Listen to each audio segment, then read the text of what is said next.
Welcome, everybody, and thank you to the listeners that listen and the watchers that watch. I want to talk about something that I realized just this morning while I was watching the news, and it goes like this. If God is the light and the truth, and the devil is the darkness and the liar lies, we know that. When I watch President Biden, to me, he is the liar. And he lies, and he lies, and he lies, and he lies.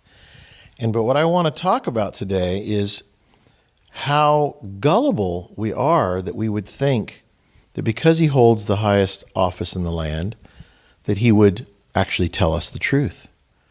I do not think he has any intention of telling us anything other than what he wants us to believe, which seems to be, as we're watching it play out in Afghanistan, a complete lie. And today it struck me when he said, I haven't seen any, whatever it is. They're saying that the other countries are now not trusting America. He's saying that he didn't have any forewarning that this could happen. And it's like, if you put all the things that he's saying together and you just say to yourself, well, we could see it and we're not even the President of the United States. We knew, I think we, the collective people that are watching this all unfold, of course, if you take out the Army first and leave all of multi-billions of dollars worth of brand new Black Hawk helicopters we're finding out now, and guns and ammunition and armored vehicles and of course, the Taliban and all these bad players are going to move in and take it. So back way up and say, if we take our military out of the way, who's there to stop them? Nobody. And if you want to set up a situation where you're helping the bad guys, what do? You take your army men out, you take the police away from the bank, you leave the front door of the bank open, the bad guys are going to rush in and take everything. So I don't believe this man. He is an absolute liar. Now, this reminds me a lot of the story of the king and his new clothes. Remember that when we were little kids? But this time, we're the king, and we've been told we have new clothes, and the woke are believing that they have something that is due to them, which is all, again, a lie. It's a whole setup. They have nothing. They have no new clothes. We have nothing. We think we have, America is a safe place. We are about to lose that. The battle's going to come here. We are asleep at the wheel as a country. We're believing the political leaders that are all liars, all these Democrats that are in charge. If you look who it is, again, back way up, look at the states that are led by Republicans and conservatives. They're pretty safe havens for family and for business and for common sense. You look at Florida, they got a good leader there, and Texas and here and there. Utah not so much, but Utah still, because the people there are very conservative, and I think Montana and Idaho. But you look at Oregon, we're here, where we're sitting in Oregon, it's a blue state. Washington's a blue state. Washington, D.C., of course, blue. But if you look at all the blue states, it's a disaster. And the people that live there, even like us, but we're on the far side of this blue state, and we have kind of an odd situation because the whole state is run from one little cluster of liberals in the state capital. Actually, the state capital and north of that, Salem, Oregon, and north of that. But the rest of the entire state is having to do what we're told by the people in Portland, Oregon. Now, I went into a store the other night, mask required for entry. And I said, well, I don't have a mask. I need to buy some food. He says, all right, go on in. He goes, nobody's wearing masks in there. And I walked in and about maybe 15 or 20% of the people were wearing masks. The people that work there have to wear a mask, but they're just not enforcing it. And I think we're going to see more and more of that. Even though they mandate these things, they are not enforcing it. Now, my wife read me something the other day from, I think it was, what's that city on the coast? Tillamook County, that's what it was. The Tillamook County sheriff actually said, we're not going to enforce. We're not going to be the enforcers of these unreasonable laws and rules. He says, I could use the excuse that we just don't have enough manpower. He said, but I'm not going to use that excuse. He said, we're not going to enforce that. And I thought to myself, that's a guy with guts. Now, I'll bet he'll get fired. It's better to die with honor than to live on your knees in shame.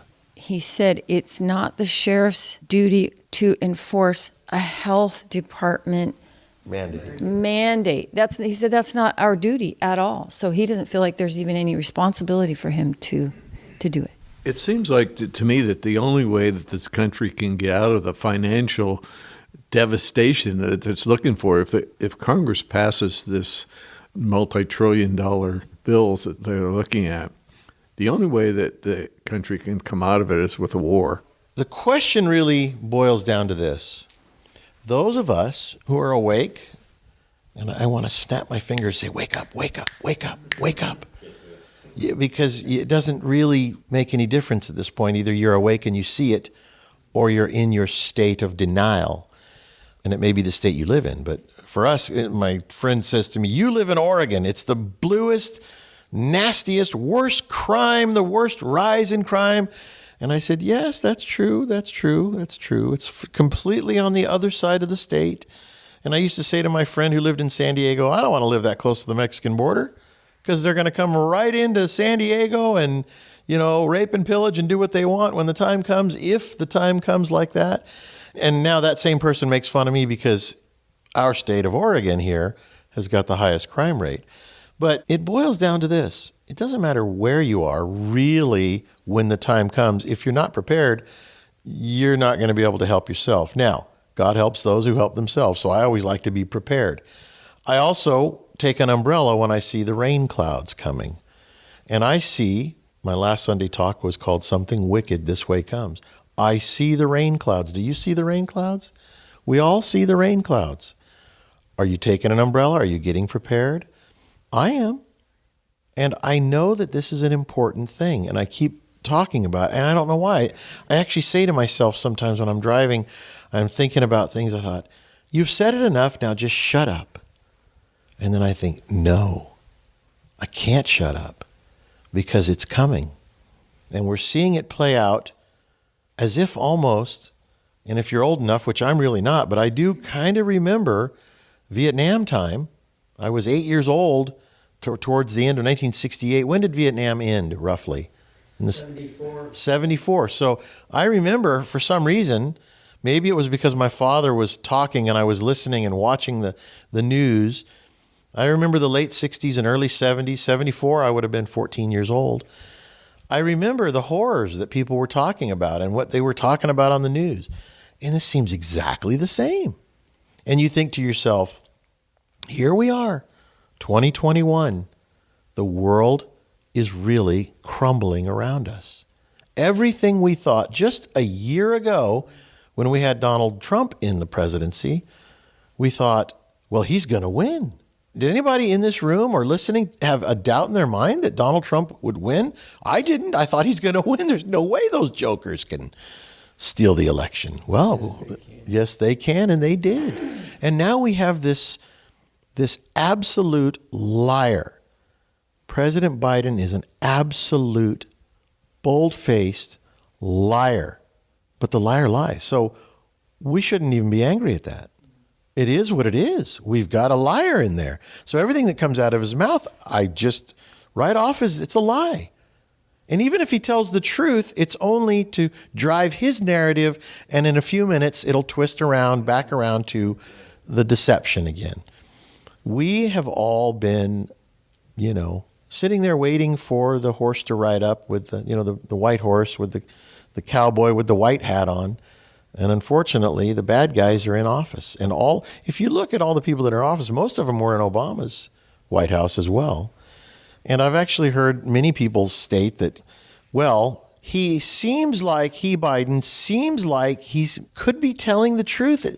How could you lie like that in so bold-faced lie? Well, because because they're not really maybe telling him the whole story anyway. They tell him just enough that he says things like this.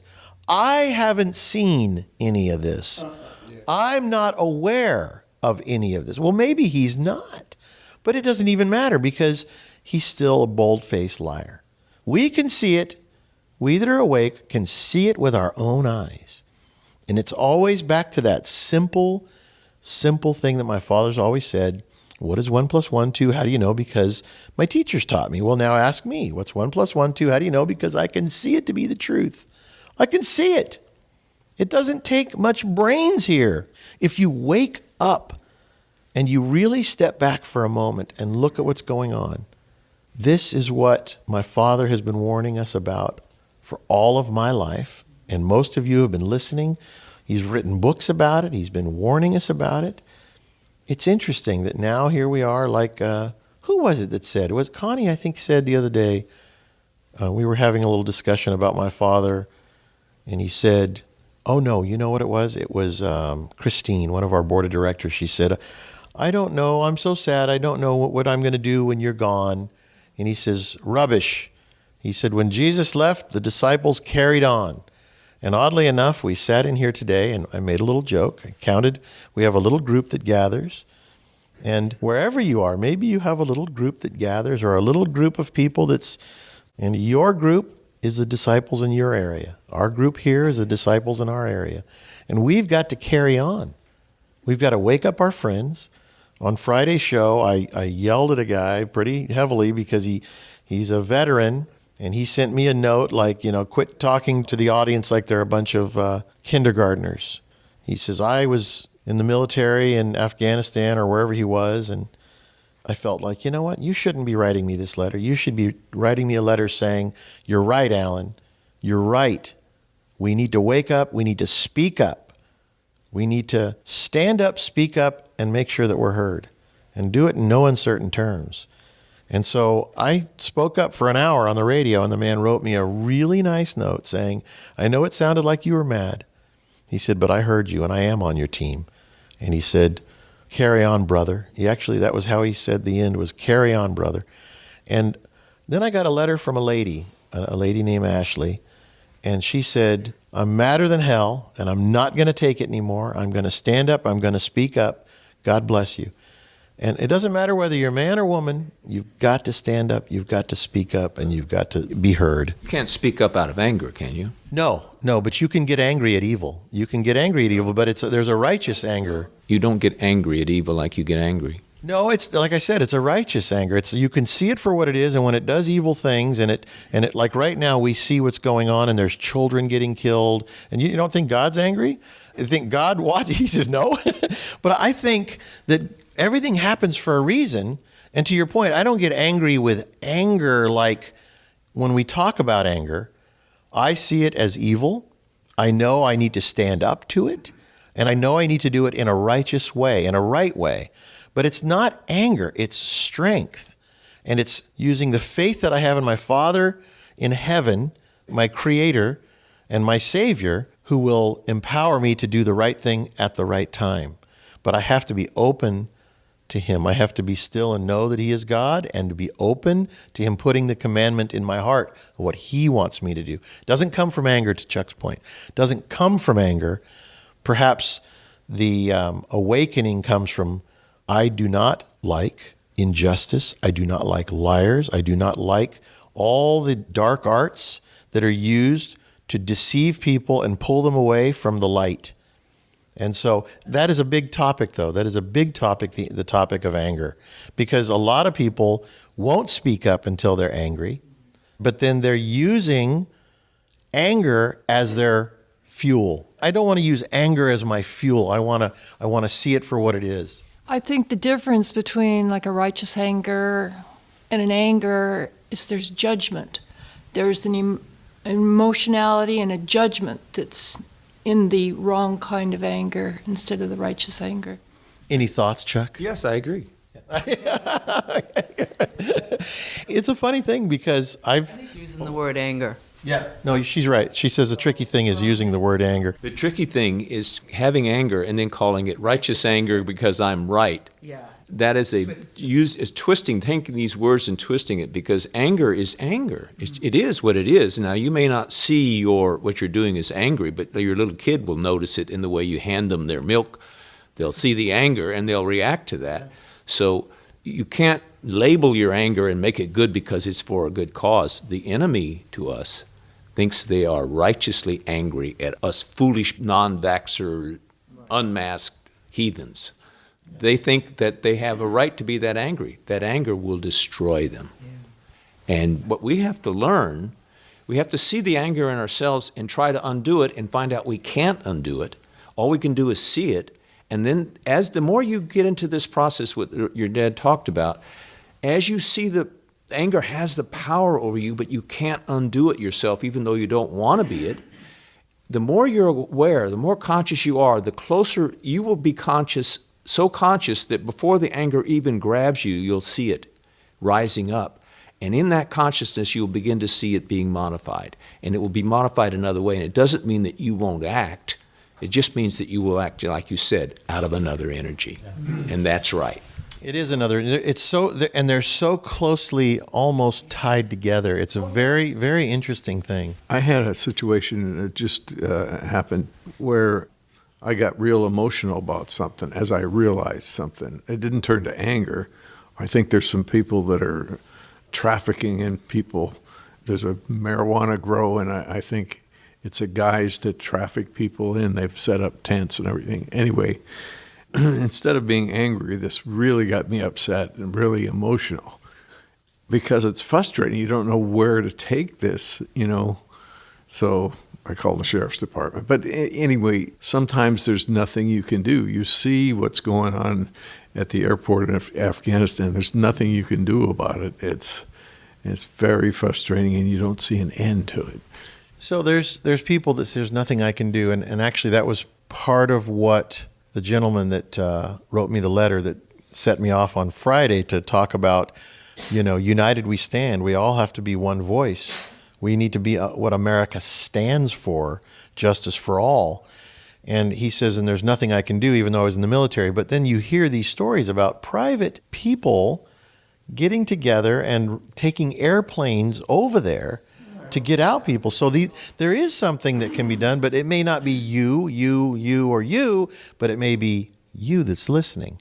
And there are people that are doing something about it.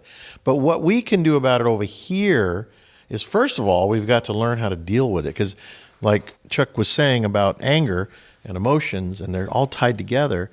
And Roger, what you said there was, I didn't get angry, but I got emotional. And those are it's all kind of linked together. And so the problem is to see the injustice, feel that emotion, right? And see it and step away from it and look at it and say, all right, I'm going to do something about it, which you did. You called the sheriff's department and told them what you saw, which is really what you can do, because if you believe something illegal is going on, then keep an eye on that anger thing or that emotional thing, because that's what will kill you, as he stated very well. The anger, the emotions, you can't be in them. We have them all. We have all these emotions, and we use them to live our lives. But when they start ruling you, that's when all of a sudden everything takes a turn for the worse. You start to be not in control. You start to be controlled by your emotions. One guy said to me just the other day, he said, I feel this energy. He says, you know how like when a dog or an animal can feel an earthquake coming? Have you guys ever heard of that? And animals can feel it before an earthquake. He goes, I feel it like an animal before an earthquake. And I thought, that's an interesting way of looking at it, because animals are on a different plane. They don't have emotions the way we do, of course, because they're animals. God didn't grant them these things. They're programmed to do what they do, and they pretty much do it. But they sense something wicked this way come, or some energy coming in an earthquake maybe, or they hear it, or they feel it somehow in their soul.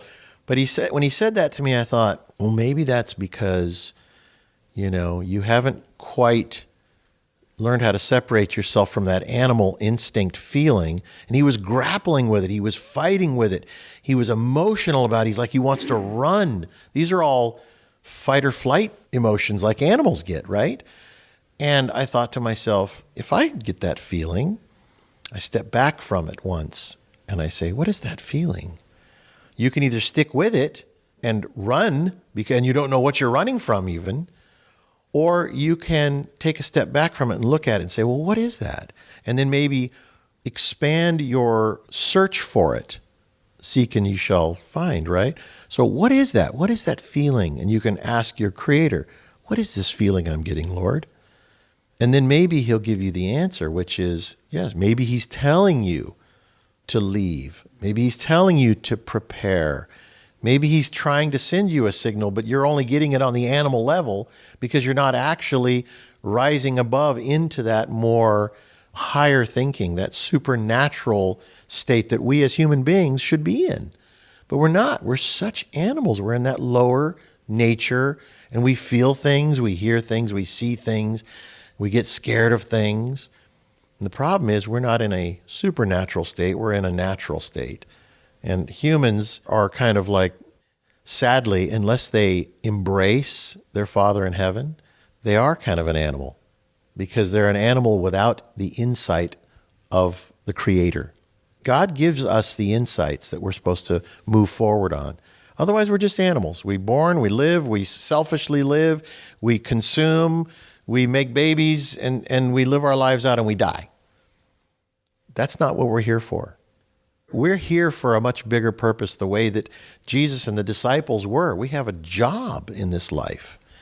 And those who are tapping into, through meditation, I think, through the meditation exercise, which is the be still and know that I am God part of our lives, you tap into this supernatural, which really it isn't supernatural. It really is, it's our natural state that God intended, but we call it supernatural because so many of us are asleep at the wheel.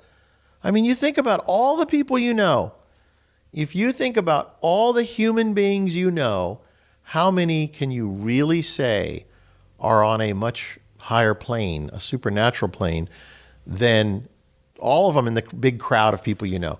Not many. You can usually count it on one hand. I'm not talking about in this group right here. I'm talking about in your circle of life. How many people can you really have a deep conversation with? How many people can you talk about life with at a deep level? Not many. You really would offend them very quickly, and you would see that that would be the end of the conversation. Because the problem, and it can be our own children, as we know. It can be our own siblings, as we know. It can be our own parents, as we know. It can be our own spouse, as we know. Because we don't always agree on everything, and sometimes it's easier to go along to get along. Sadly, that's what we do. We go along to get along. The biggest problem with going along to getting along is that's what we do in humanity. People don't want to speak up and bring up God in a honest conversation from the heart. They want to, and I'll use, Chuck gave a good example and I'll take it. They want to use, help me out here. What is righteous indignation? Can somebody help me with that one? Is that what it means, without judgment? Yeah. You discern. Well, but here's what I was trying to say. I wasn't sure if I was saying it right, so that's why I asked. We use the wrong kind of righteousness and Chuck made the really good example of that, which is those who are not being vaccinated are being put down and called stupid by people that feel that they are right in their own righteous right? So they feel like they're doing the right thing. The problem is that we don't know how to have a conversation, sadly, without love in our conversation. Love of our Lord, love of our Creator, love of our family, our friends, of what is right. It's always used as a hammer. Funny thing is, the people that don't want to get vaccinated, as far as I know, aren't angry at the people that want to get vaccinated, because we realize everybody has free choice. But the people that don't honor the free choice is where they're wrong, if I made my point right. It's also kind of like what's going on in Afghanistan, if you want to know the truth. The Taliban think they're right. They look at us like we are infidels, right? And so that's that same kind of righteous anger that kind of, I got what Chuck was talking about, is you can have what you think is a righteous anger. But he's right. Anger is anger. And so what I'm learning how to do now is to just look at all these different emotions. I think some things start out with an anger. Maybe it starts out with, that pisses me off that Biden, the president of the United States, is lying. He's lying to us, and I'm not a fool. And then you have to step back and say, wait a second, maybe that's what he wants me to do, is to get angry, and then I'm under his spell. My dad always said, if you get angry, I've got you. The interesting thing about what you're saying is everyone thinks they're right on a certain level.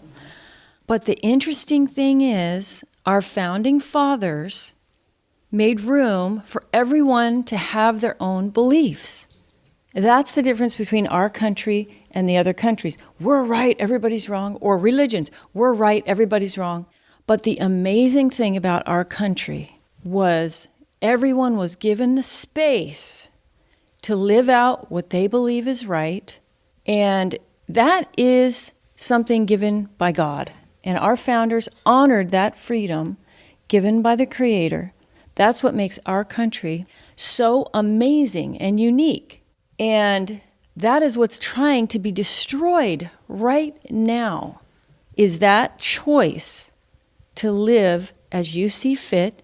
And that is what is under fire. They want to destroy that amazing gift that America is to humanity. As I have lived a mere 61 years, I look around the room, I'm probably amongst the younger folks in here. But there are a lot of younger people that listen to this. We have a couple of thousand that listen to each one of the Sunday talks. And so all different ages. But I'm at this kind of fun point of life because I've lived enough life now to really understand that all of my siblings have got their own lives and they've got their own way of thinking and their own way they've brought up their kids. And there are friends of mine that are Jewish. I have a couple of friends that are Muslim.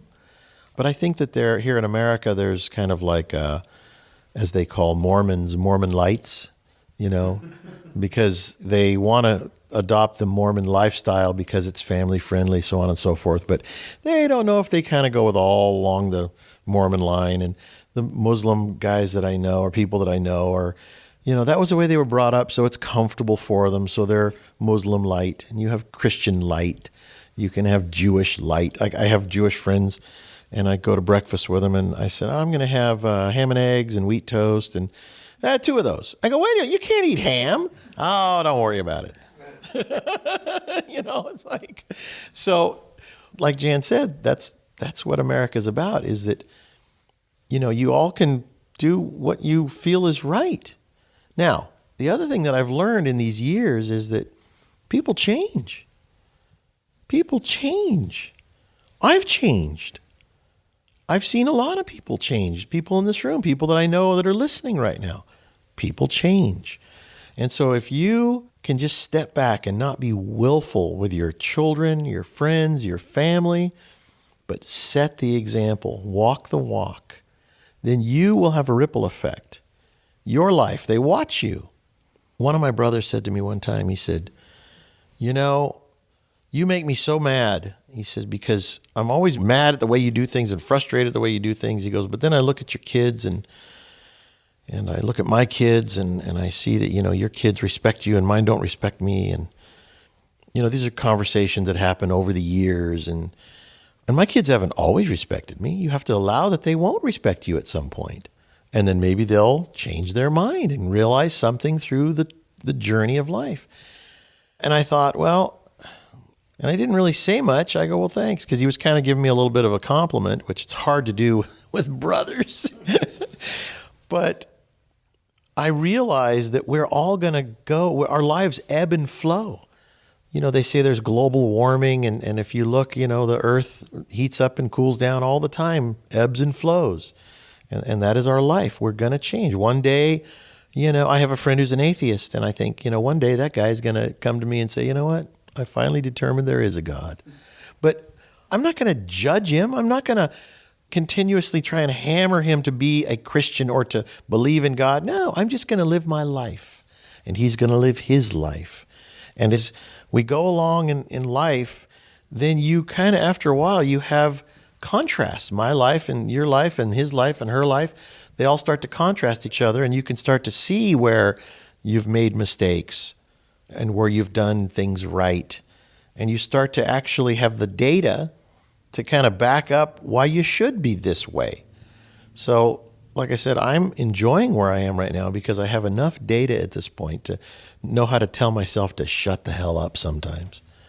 A guy said that to me one time. We were arguing, and I've told this before. We were having this big argument, and I'm older than him, and I was a little smarter than him and about life, and so I was taking advantage of it and winning the conversation, the argument, which I thought was funny. And at a certain point, he says to me, it was his turn to try and prove me wrong. And he says, you know what, I'm just going to shut the hell up. And I go, what? How can you say that? He says, because you're right and I'm wrong. And he goes, and I'm just going to just continue to get myself in trouble here. You're right.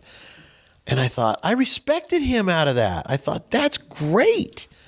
He actually told himself to shut up. I've never heard anybody do that because we're so stupid when we argue. We grab a hold of it like a bulldog and we don't let go. Even when we know we're wrong, we just go, I'm not letting go now. She's such a blankety blank. I'm not going to let her have the satisfaction of being right. Have you ever done that before? I have. And you know what? At this point now, I know how to just say, all right, I apologize. You're right. And it's just so much easier.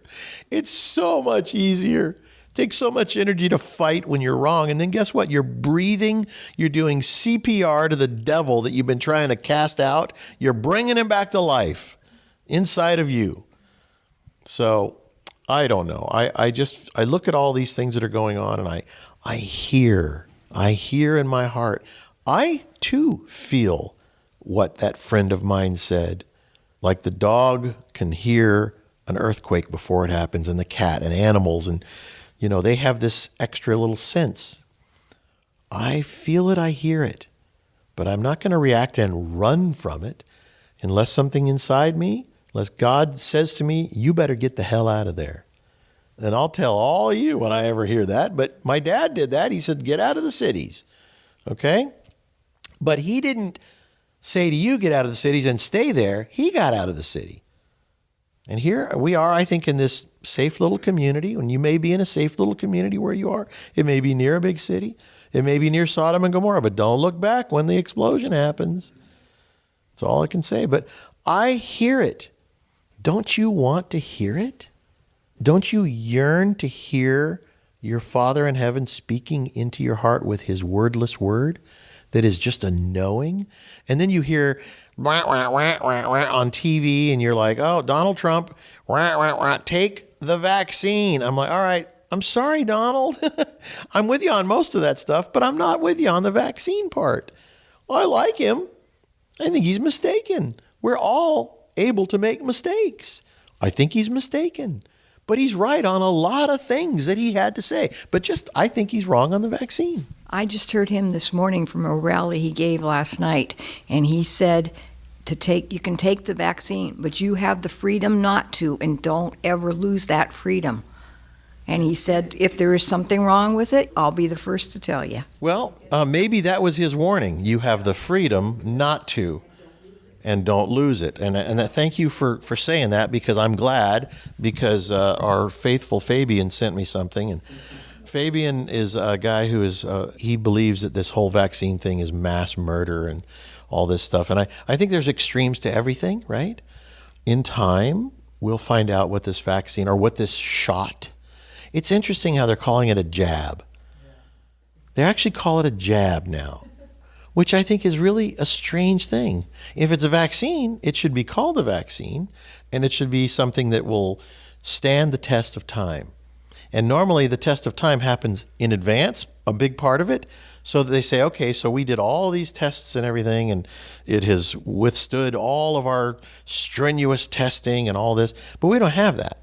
There's an emergency Trump actually started, wanted to get it through so we get it. The problem is, I don't like all the rest of the pork belly and stuff that they added to it. Well, ridicule is one of the things that you have no defense against. And one of the things that the left has done all the way along is made up words, woke, whatever. And I think that's one of the things they do is to try and change things with words. You can think of a lot of words that are already used. Right. No, I think he's got a good point there. Well, what they always do is steal good words to put on top of what they're doing. We're the awake ones, but they're saying they're woke. You see what I mean? They steal, just like the LGBTQ has stolen the rainbow. That's God's symbol. See what I mean? They can't create anything for themselves. The devil can't create. He can only steal what God has and try to wear it. And that's what they try to do. I saw an interesting post this morning about a young guy that was in college, and his professor said something to him about his faith. And he said, let me ask you something. He said, have you ever seen God? And the guy says, no. He said, have you ever heard God? No. He said, have you ever touched God? No. You ever smelled God? No. He says, then how do you know there's God? He says, science has a way of determining that something is real, and you have your thing called faith. He says, so explain to me how you know there's a God. Well, I have faith. And so the guy goes on to explain. It's kind of a long story, and it was really neat, and I'll give you the end of the story. He says, well, listen, he says, you teach something called evolution. And he says, and this is your opinion. And he said, and your opinion comes from your brain. He says, I've never seen your brain. I've never smelled your brain. I've never touched your brain. He said, so I have to make a decision whether it's there or not. And so it's a very interesting story about how, faith is something that you have or you don't have, and you understand or you don't understand. And the scientists, they can't quite wrap their brain around it. But it was Einstein that had this argument, by the way. Did you see that? My wife's saying I saw that. I was trying to give you the truncated version of it. But at the end of the day, I watch what's going on, and I know this is the biggest lesson of our lives.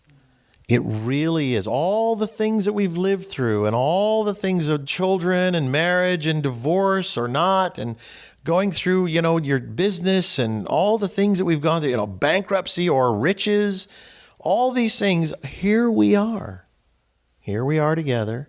And if right now a bomb exploded in the building next door and we all had to run together, we'd have to run with what we have on us right now. We couldn't take our big cars or our big houses, our bank accounts. It wouldn't matter. We would just be people running together. And when you all of a sudden remove all of your worldly belongings and your worldly teachings and degrees from being a doctor or a lawyer or whatever it is, you leave all that behind. What's left? The man or the woman and their belief. And what do they do next? Do they help each other, or do they only care about themselves?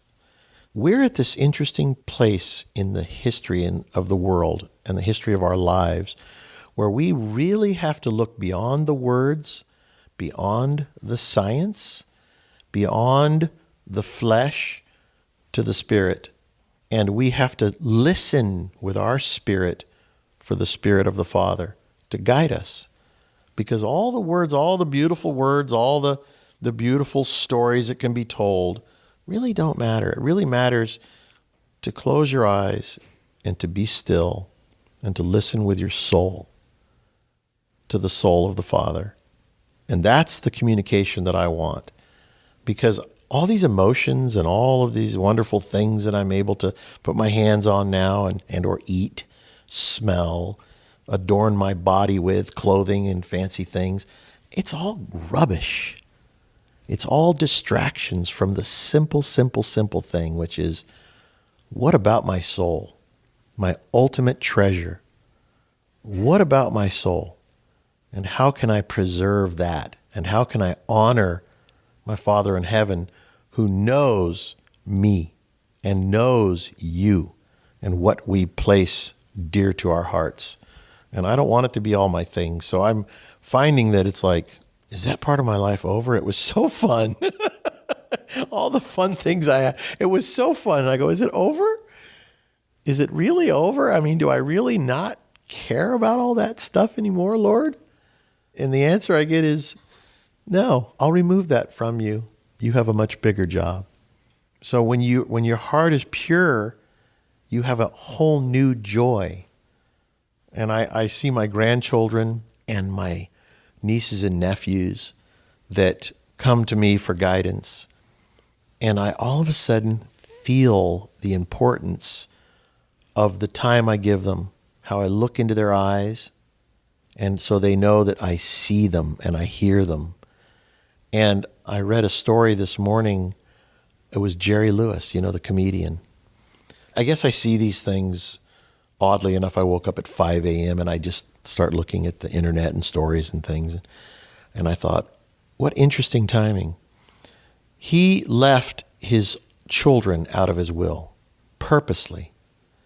My first thought was, well, maybe he felt like he spoiled them and now they need to go off and figure out their life. And I thought, well, wait a minute, these aren't kids anymore. These are full-grown adults.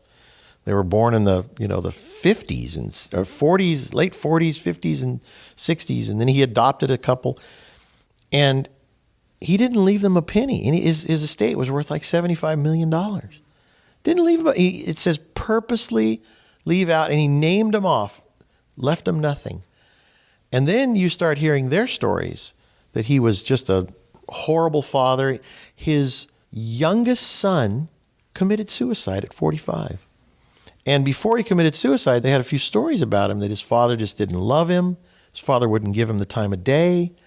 And he completely disowned one of his sons.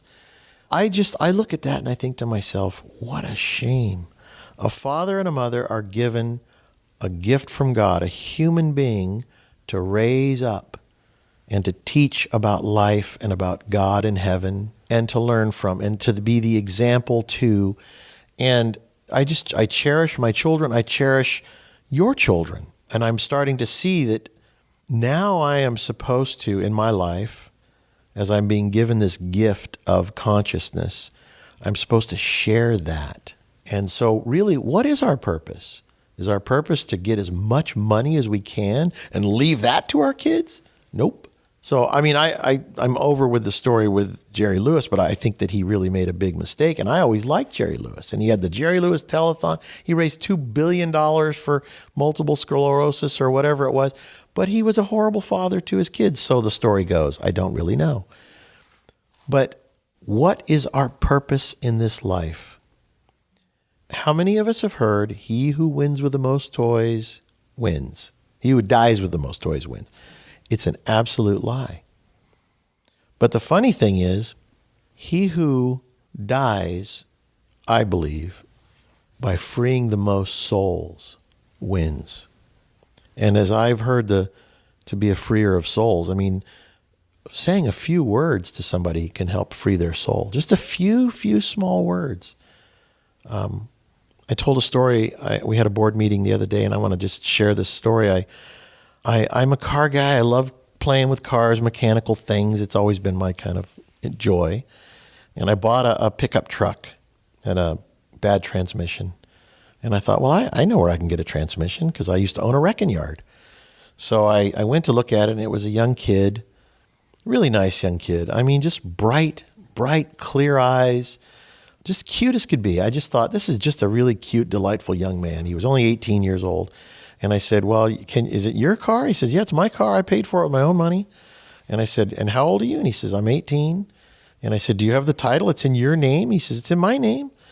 And I said, can I see it? And he says, yeah. He said, so he goes and he gets the title, shows me. I said, can I see your license? Yeah. And I looked and I go, well, by golly, you're 18 and about 6 months. So 7 months. I said, well, it's your car. You have the right to sell it. And I go, are your parents here? He says, nope, I live here. So my parents live down the street. And he says, my dad really doesn't want me to sell it. He tells me to have it fixed. He says, but I don't have time to fix it. I'm a DoorDash delivery guy or something like that. And he goes, and I make money driving my car. He says, I'm dead. I'm dead in the water here. I need to get a car. I got to get back to work. I'll move on. I got to get a car. And I get it because things take time.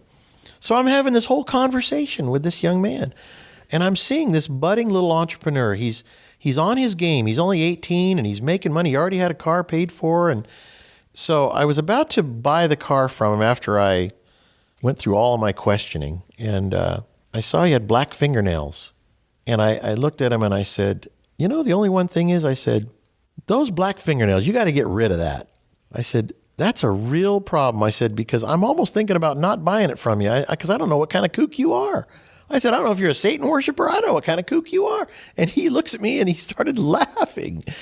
And I said, seriously, I said, look, everything you do in your life, I had a little conversation with him that I felt was the conversation that kid needed to hear, because I'm not his parent.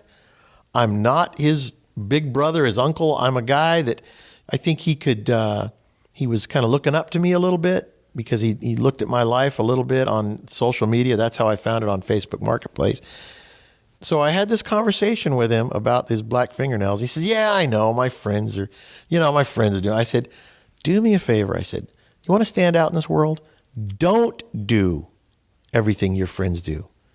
I said, if you don't do everything your friends do and then tell them why you're not doing it, I said, you have a much better chance of being a leader. Don't be a follower, be a leader. I said, get rid of that. I said, because then people that are mature are going to look at you and judge you and not know what kind of a kook you are. I said, you don't want me judging you, do you? He says, no. And he says to me, he says, yes, sir. Thank you, sir. He says, I see that. And I thought to myself, I was right about this kid. He's awake. There's somebody there. He's hearing me. He's not rejecting me like, you're a jerk. Car's not for sale now. There's a lot of things he could have said, which I didn't care. So the conversation ended. He was really sweet and he was open to it. And I said, all right, here's the money. And I bought the truck. And I thought, I was telling the board, I said, I think I have to stay connected with this kid now. I have to check on him. So how's it going? Let me see your fingernails. But people are hungry for somebody to talk to them and to shine a light. We have to be a light, a lamp unto their feet. And because this kid, he's in the world just doing his thing and doing what their buddies do. My dad always taught me to be a leader. He would say, don't be a follower, be a leader. I didn't know what that meant. Teachers are leaders. I didn't have any real good teachers, but I had one or two. So to a kid, what is a leader? Guess what? It can be that person that comes into their life, which could be you or me, and something different about that person, me in this case, that he wants to be more like. Somebody that cares enough to speak up with a little bit of love in a playful way and show them that this is how you be a leader. Speak up with what you know is right in your heart. So I don't want to live on this world, on this planet anymore, being a human pinball, bouncing from thing to thing to thing to thing. Every time they're all electrified and we're all just like a bunch of pinballs bouncing off each other. I don't want to be in that game. I walk through life differently now. And I feel like I always have, but it's getting more bright and more powerful in its own way. And I think to myself, that's how you're supposed to live your life. Not reacting to everything that happens like a pinball, not reacting to every emotion, anger, jealousy, ego, not reacting to all those things, because those things will rule you. They will rule you. Hunger for things you don't have, not just food, but we get hungry for things we don't have. And even when we get a bunch of them, like one of my friends in here has a bunch of cars, and I always had a bunch of cars. And I look at all those bunch of cars and I go, I don't know what to do with all these bunch of cars now. So we just donated 2 of them to the foundation, of which we're going to have a class at the Tall Timber Ranch at some point where we're going to have to restore one of those 23 Model T. Anyway, thank you, Roger, for that. But it's funny, all the things that we kind of hoard to ourselves, at one point in time, they defined us. But as you rise above those things and you start to really, truly reach for your higher purpose, as you reach for your higher purpose, those things can just fall away and you don't miss them. Well, if you're working on a bunch of things at one time, you have to prioritize them. And trying to figure out what's more important in life is a big decision. But you do it every day. The choices that you make every day are determining the path that you take. And you don't see it happening, but it is happening. And you're determining what's important to you in your life. And most of us just don't see that. We're too busy living our lives to be aware spiritually. And that's the thing that we need to most be aware of. The priority one should be that. And that's why my father would always say, first thing in the morning, give a little meditation, reset yourself in the morning. And then if you find that you come up against some sort of a situation that you are not sure what to do and you're starting to get, whether it be emotional angst, anger, excited about something that's going to happen, which is just another, double-edged part of the double-edged sword. Excitement is, another part of that same thing. You just need to sometimes say, I need to get calm here. I need to reset because I'm up in all of my emotions. I'm living up in that monkey brain, all the emotional thought, emotional thinking. It's not clear thinking. And then you don't make good, clear thinking, thoughtful decisions. You make emotional decisions. Some of us like making emotional decisions. We don't even want to actually admit that we're like making emotional decisions. It's too late, I made the decision. It's too late, I own it, it's mine. And then, so I'm going to just admit, I'll out myself, I've done that. Buy a car, whatever, because I'm a car guy. I don't know, all right, I'll take it, I'll just take it, let's go. Come on, I'm going to pay for it, I'll take it. Get home, too late, I already bought it, it's mine. You bitch about it all you want. My wife's looking at me going, I know that. But as we become wise, clear-thinking people, we make different decisions, and it changes the trajectory of our lives. It changes the path we take in life because we're making good, clear-thinking decisions, which it's funny, some people are afraid to do that because they can't project what the future will be. But that's what faith is, not knowing what the future will be, knowing that your Father in heaven will guide you where he needs you. Not where you want to go or where you want to be or where you want to end up. You know the old joke, you want to make God laugh, tell him your plans. God laughs and says, okay, we'll see about that. We all try and plan things out and everything. It's fine. You got to plan a certain amount for, best you can, but you got to be willing to just say, okay, all right, God, I hear you. I'm going the wrong direction. Because at some point, you can't just sit there. You got to get up and start doing something. Because some people, what's the old saying? You can't sit with your mouth wide open waiting for a roast chicken to fly in. Because it's not going to happen. So you got to live your life. Yeah, wise men say, men sit for long time with mouth wide open waiting for roast duck to fly in. So that's, it's a Chinese proverb. I changed it to chicken. It worked okay both ways. But we all know we have to, stay busy and keep working, keep moving towards something, but be willing to have a change of direction along the way. What I found is that when I'm going the wrong way, my conscience is so strong. I'll have to say, shut up. It's like, I know, if you could hear the conversations going on inside the head, you're like, who are you arguing with? I'm arguing with myself. It's really, I'm arguing with God because God is putting the knowing in your heart and it's nagging on you, but it really isn't. It's just, here's what's right and here's what you want to do. And you know that what you're doing maybe not be the right thing. And here's what's right. And it's just there. It's just like a light bulb and it shines a light on the things that you're doing wrong. You can either listen to it, you can either move towards the light, or you can move towards the darkness. It's your choice every day. As Roger said just a minute ago, every choice you make every day takes you down a certain path. The path of my life, I can only speak for myself, has gotten better and better and better as I did not want to glorify myself. Because don't we all, isn't at some point, aren't we selfish creatures, self-glorifying? Wanting to look good, smell good, wear good clothes, drive good cars, have good houses. Good is the wrong word. Fancy is a better word. But all that is just adorning ourselves and selfish, self, instead of living in this consciousness of kind of, all right, God, am I going the right way? I'm just going to keep going. You let me know. And then for some reason, you kind of go, I think I'm going to go this way. And you actually kind of forget that you have even asked God. You just kind of have this knowing and you follow it. And you wake up and go, well, look at this. Look what just happened. I turned down the street and there's a for sale sign on that house. And I've been looking for a house. And all the realtors are trying to find a house. And nobody can find me a good house. I found it myself. And you don't give God credit for it. You didn't find it yourself. God just kind of nudged you in the right direction. So now what I learn how to do is when something happens like that, I go, thank you, God. Thank you for that awesome opportunity. Because nothing happens without God's fingers in it that is good in your life. You think you want to take credit for it, but God's hand's in everything. I guess it boils down to living in gratitude is what I'm saying. Did you want to say something? I've noticed you were talking about what happens when devil-driven countries take over another country.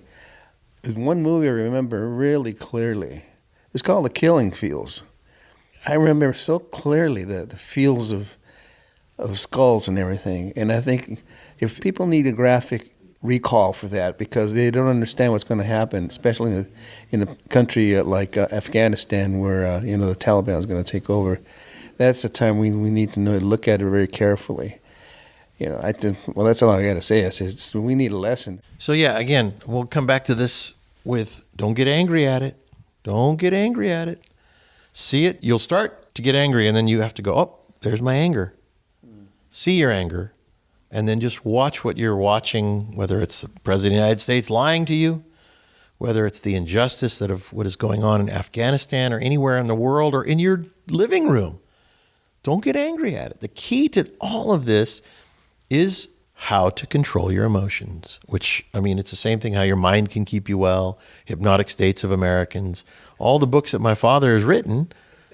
Well, she says, except you can't control your emotion, but you can step back and see them. In other words, that is how you control them, is by not letting them control you. Yeah, don't take the bait. Don't take the bait. And when that happens, it changes the whole thing. Einstein said something funny in that little conversation that he had with his professor. He says, is there hot? Yes, there's hot. Is there cold? Yes, there's cold. He says, no, there's not. He said, there's heat or the lack thereof, right? And we call it cold. He says, is there light? He says, yes. He says, is there dark? Yes. No, there's not. There's either light or the lack thereof, absence of, right? So because our mind has been trained by school and by culture and by our own stupidity of following whatever it is we follow until one day we wake up or we start to wake up, we have to really look at things a little bit differently. And right now there is either the truth or the absence of. And what we have in the White House is the absence of truth. He doesn't tell us the truth. He tells us some story, but we can see the truth with our own eyes because the light that's on and inside of us shows us the truth. And when we see the absence of, then we know it. Don't doubt what you know. Don't get angry at it. Just see the emotions. Act accordingly. Live your life accordingly. That's what I'm doing now. I'm living my life accordingly.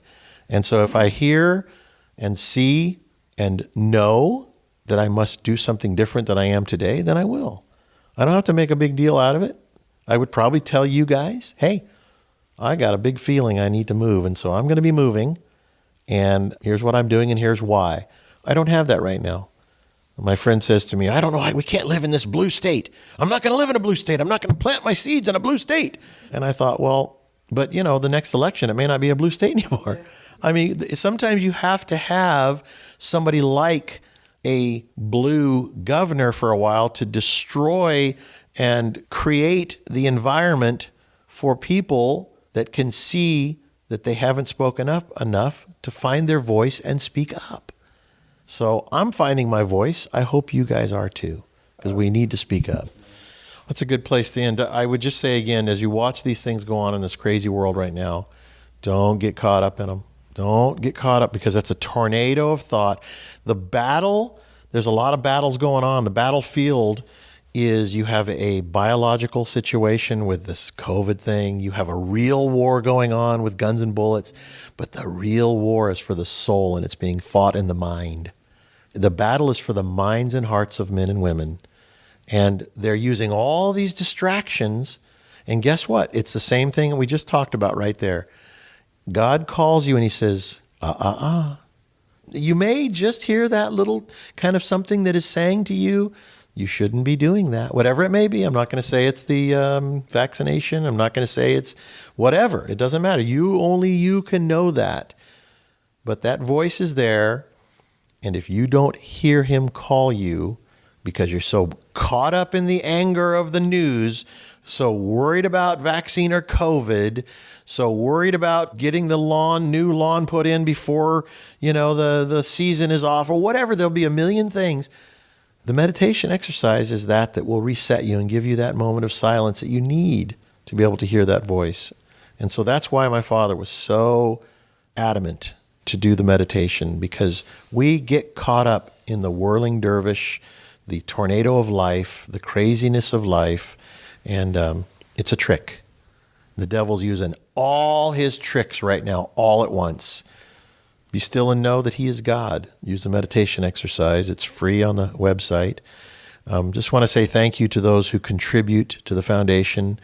Your contributions keep us alive, keep the heartbeat pumping of things we try to do for the prison outreach, the ministry, the employees of the foundation that are toiling away, doing the little things that have to be done to keep everything moving, the producers for the radio show buying time, and all the rest. So your donations are greatly appreciated. And we're trying to put together a seminar for October 21 through 24, but with the craziness in the world, we may have to push that back. But if you're interested, please contact us at the Foundation of Human Understanding. And visit our website, FHU.com. You can hear this Sunday talk. You can hear all the different radio shows. And you can also, don't forget, join our weekly update email blast that we send out every Friday. I'm Alan Masters. Thank you guys for coming, and thank you for listening. See you next week.